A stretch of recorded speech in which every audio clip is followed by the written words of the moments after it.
Thank you all once again for tuning in to What's Up Kansas City. I want to thank Mr. Nelson once again for giving me this opportunity to present some things and share what's going on in our neighborhood. Uh, Please support Cascade Media by sharing the content that you see, whether it be today or any other day. Please spread the word about Kansas City Black digital media. It's important that we support our digital media. It gives us an opportunity to share unedited information with our community. And thank God once again for giving me this opportunity. And today we have the great chief of the Kansas City, Kansas Police Department, Chief Karl Oakman. And I believe Chief Oakman was appointed in June of 2021. He can clear that up if that's not accurate. But Chief Oakman, thank you for joining us today. I'm glad to be here. Thank you for having me. Okay, and I'll just share a little bit about my history with Chief Oakman. I've known Chief Oakman for probably over 3 decades. We actually lived in the same neighborhood for a while, and I know who his kids are. He has a son that's Carl, that's a police officer. He has another son, Joshua. That last I talked to the chief, he was interested in flight. I don't know if he's still pursuing his career in flight. He wants to be a fixed wing pilot, and I believe he's working on his certification to become a pilot. I know his wife, Riddell. She worked with my brother years ago, so I have an intimate working relationship with Chief Oakman. One thing I want to share about it before I give Chief Oakman the floor to ask him a few questions. When I first met the chief, I believe I was a young sergeant, a captain, and since then, every time I've talked to the chief and there was an issue or problem or anything like that, he's the only person I know, and there's some other people that do it occasionally. He's the only person that I know when he brings up a problem, issue, or whatever it is, he has a solution, and the solution is not always for someone else to fix or to intervene. I'm telling you, that's what I admire most about him, because he's going to tell you, what you see is what you get. He's a pleasant guy. He's straightforward, excellent communicator. But when he comes to you, you already know if he's coming to you with an issue that he's identified or just a perception, he's gonna have a solution for you, and it's not gonna be for someone else to fix. Oftentimes, we all know what the issues are. We can point them out. We can put them on the board, and we can mark them down all day. But this is one guy, I'm telling you, that Kansas City, Kansas is fortunate to have as a leader of the organization.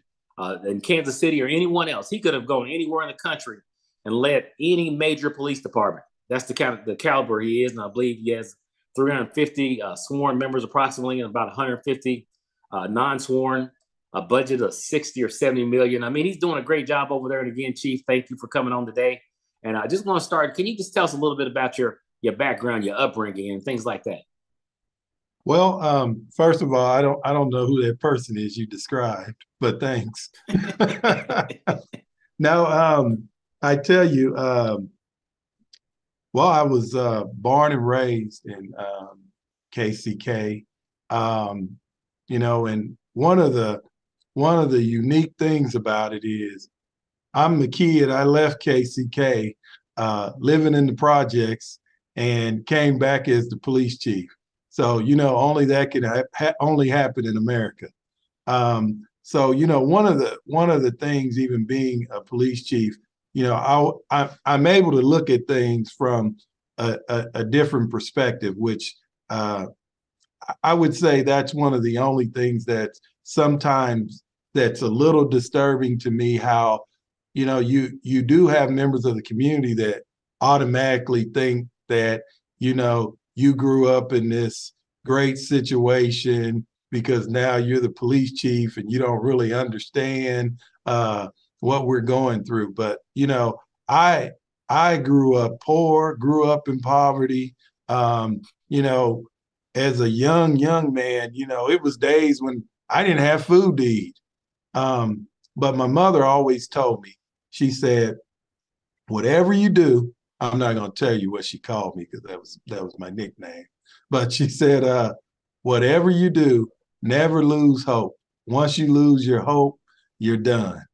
And when you look at, having that relationship with God and understanding hope, it can take you anywhere with a little hard work. So that's kind of my story growing up. in KCK. My mother died when I was 11. My father died when I was 6. And when I really look back on it, there my sister was 17 and automatically inherited 3 kids to take care of at age 17. I was 11. My other sister was about 13, and my brother was 15. And she had to take care of us at 17. Um, and, I had the opportunity because I was the youngest. So, like my brother, um, he really struggled with a lot of things, drug addiction, in and out of jail. Um, but I never forget, he died like 3 years ago. And I went over to see him about 3 days before he passed. And I said, his name was Henry. And I said, Henry, you know, why did you live your life like this? And he died he was 55. And he said, I said, if you had it to do all over again, would you do it differently? And he said, I thought about that. He said, but you know what? I would never change a thing because by me taking those arrows and dealing with those problems in life, it spared you. And he said, for you to turn out the way you did, it was worth me sacrificing the way I did. So I wouldn't change a thing because of the way you turned out. So, I mean, that was really touching. I really didn't expect him to tell me that. But yeah, so, and then throughout my career at KCMO, I was there for 29 years and worked my way up through the ranks and due to good mentors like the sheriff here, Sheriff Forte. So that's kind of my life kind of in a nutshell. Okay, and then since you've been chief there, what are some of the uh, opportunities and obstacles that you face there, and what have you done to kind of get people back on the track that you want them on? Well, I think the first thing was, sometimes when you look around the country and when police chiefs, and you know this, a lot of them work harder at getting the job than doing the job once they get it. And so I had a plan, just from growing up there, kind of knowing what's going on. Sometimes as chiefs, we have these great community engagement plans, and we need those, but we forget about the people who are going to carry out these plans. So the approach I took was, first of all, make sure I was creating internal value internally, making sure the officers knew that the department cared about them, that you set them up for success, whether that's training, leadership, getting input and feedback. So they know that not only this is their community, but this is also their police department. And then you start putting in some of your community initiatives. And the other thing was really getting KCK out of that silo, because over the years, they've become where it was just KCK. And that's even working with other agencies in the state of Kansas, making sure we were back to being a trendsetter in the metro. Because what I told all my staff, I said, KCK is the second largest police department in the state of Kansas, the second largest police department in the metropolitan area. We need to act like it. We're acting like, no offense, but we're acting like we're Dodge City, Kansas. And so that's kind of that change, that mindset and that culture. Okay, and I want to share with this chief. I met a guy about a month ago or so, and he said when you were first appointed chief, he had he has a lot of respect for you. He's retired, and I believe he retired before you got there. He was very emotional about you attending some type of celebration of life for his mother, who was a community activist. I don't know if you know who I'm talking about, but I talked to him. He thought that was great. He said, man, this guy probably didn't know my mom. He was just appointed. We knew he had a lot of things to do because, again, he's I think, a 25, 30-year retiree. He's retired after serving that long. But he was really impressed by you being out in the community. And I wasn't surprised. So again, I talked to him about a month ago. And he said, man, I would do anything for that guy. I would do anything for the police department. He showed me, even though I was retired and he probably didn't know my mom, but he said he came to the service and he stayed that time. I think it was outside somewhere, but he said you showed up and he thought that was the greatest thing in the world. So I'm telling you, Chief, keep doing what you're doing. And you're very humble. You're not going to talk about, some of the other things you do. And I heard something about Hispanic community liaison person. Can you tell me a little bit about that and why you made that position? Yeah. So if you're familiar with KCK, about 32% of our population is Latino, and we have a large amount of undocumented population. So one of the things that, even from a police department, that we really needed to make sure that we were interacting with that population, because we've had some issues with Hispanic gangs in some of those areas. And so if the community didn't feel comfortable dealing with the police, well, these criminal elements in those neighborhoods were going to just continue to abuse those community members because they knew, hey, they won't go to the police. So I created this Hispanic community liaison, Captain Navarro. He's bilingual. He grew up in KCK, so he knew a lot of the community members. So it was really important for them to get that connection. So we actually have had 2 Spanish language only Citizens Academy. And funny thing, we had a couple police events, and after we had this academy, we had a lot more of our community members that speak Spanish start showing up to a lot more of our community events. As we also, the positive part of that, we have seen some reduction in some of the gang activity in those neighborhoods because now the neighbors feel more empowered to do something about it because they know the police has their back. So that was really the purpose of that. And it's going strong, and we're continuing to reach out to more community members. Well, thank you. Is there anything else that you want to share with our viewers that I didn't ask you about? Anything that you just want to share with anyone? Yeah. Like when I got here, it was really important to get that community trust back. And we've done a lot of programs in the summer. So every year we started this march, but every spring, what we're going to do is a peace march where we call it the Peace Walk. We call it Walking for Peace with KCK Police. And we start off our summer initiatives with this community walk. And we find a neighborhood that has been experiencing crime and just feel a little uneasy about their safety. And that will be the area that we'll walk in this year. And that kicks off a lot of different community events like open houses, community engagement, where we'll have out in the parks in every part of KCK. We'll have events throughout the summer. As well as we've done a lot of violent crime and initiatives. And so far, we're starting to see a downward trend in our violent crime. Last year, we finished with 51 homicides, and we have about 37 right now.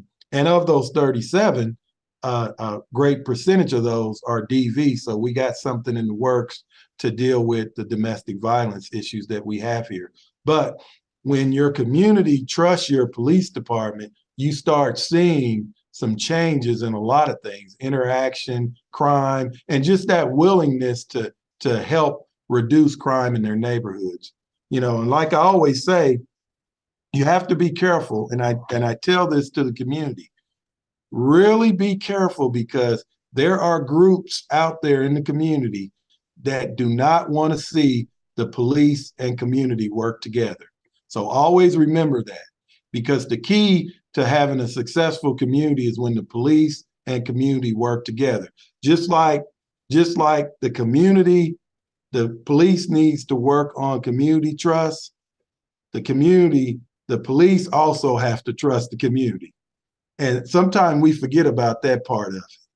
And so we're really working to bring that together. And so far, I'm really excited about the results that I'm seeing.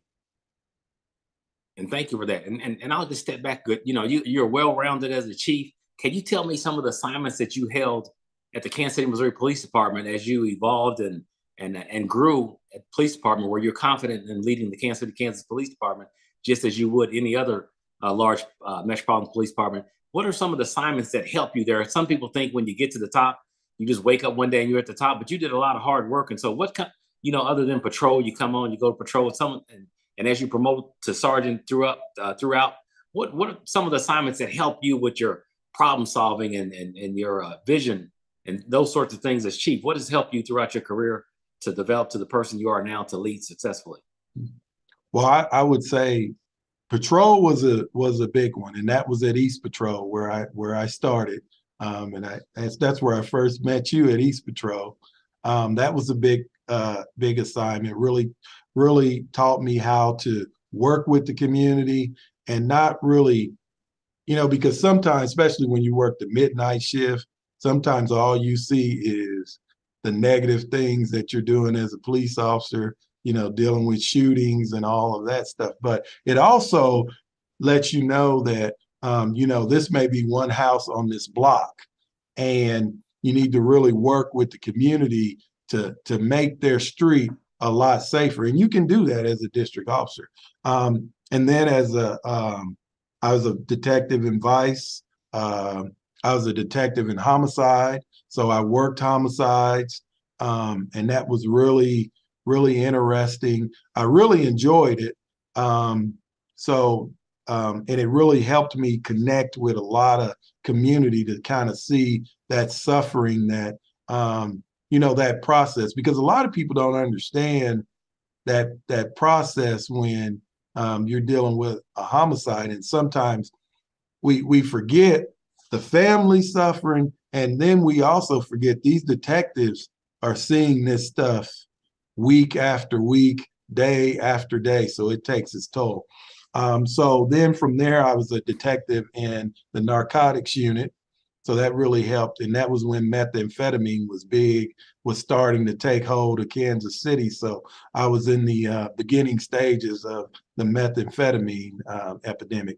And then sergeant, I worked in employment, which was hiring and recruiting, which I really didn't talk much about that, but I was able to really do some innovative things in KCPD around hiring and recruiting. Some of the things we did with the open testing, which resulted in the largest minority recruitment class we've ever had. And I think to this date, they still haven't got one as large as that class. And so that gave me opportunity. And I had one recruiting class, the last one I did before I got promoted to captain. And it's really a study to see how recruiting and retention goes hand in hand, because of that class, there was 6 minority members, and I really stayed in contact with them. And that was in 2006. And I will report today, all 6 of those members are still on the police department. And so that showed me that if you really stay engaged with these recruits throughout their career, that it really increases retention. So then I became a captain and ended up going to East Patrol and then back to employment. And I worked in sex crimes as a sergeant also. Then I became a major and was over South Patrol Division. And I think I was there for almost 5 years. And that really taught me how to run a station. And at that time, Sheriff Chief Forte was the chief, and he really stressed that division commanders run their division, because it's kind of like your own city. And you need to do your community engagement, your crime enforcement, crime prevention. And that really taught me a lot about just the department as a whole and running a smaller area of the police department. And then I ended up being the city liaison. So I was assigned to City Hall. So that really taught me to look at the side of the political side with the mayor, city manager, and city council. So I actually enjoyed that because I learned, that sometimes you got to give a little to get a lot. And, there was times when the city wanted the police department to do different things, and it really wasn't a heavy lift on the police department. So I was able to get that stuff done. So then when the police wanted something that would may be a big ask, they understood that relationship and was able to help the police department with that. So it's all about relationships, and that really taught me how to build relationships all across the organization and the city. And then I got promoted to deputy chief, and that really taught me. And I will tell you, that position really teaches you how to be a chief. And not to say one thing or the other, but I think when you miss that rank, it is a serious detriment, because I couldn't imagine doing this job without going through that rank of deputy chief. So that deputy chief rank is very important. Okay, well, thank you, Chief. Appreciate you taking the time out of your busy schedule to come on here and share some information. And I look forward to talking to you again. And before I close, I want to tell everyone, be careful out there.